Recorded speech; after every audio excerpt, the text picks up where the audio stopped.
A birthday board campaign is a great way to celebrate your student's birthday on the school's marquee while raising funds for school programs. To do this in FutureFund, we'll first create a new campaign.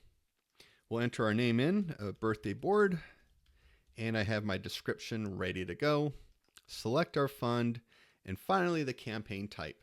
The purchase campaign would be the most appropriate type in this case. We'll add our price. We'll be charging $12, although any price will do.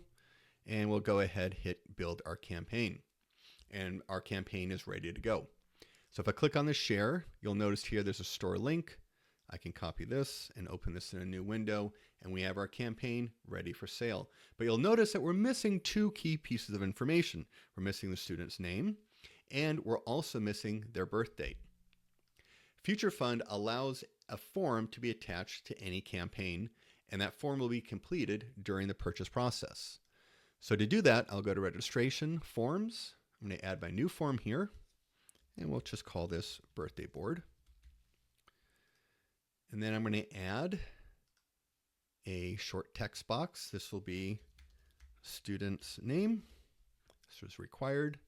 And finally, we're going to add the birth date.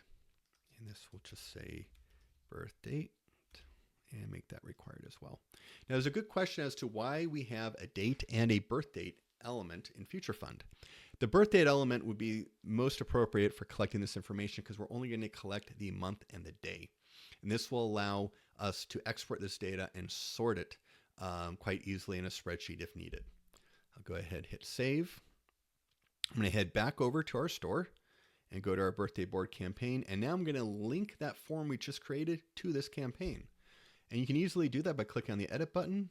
We're going to scroll to the bottom where it says waivers and forms, expand that, select our birthday board, and finally hit update campaign.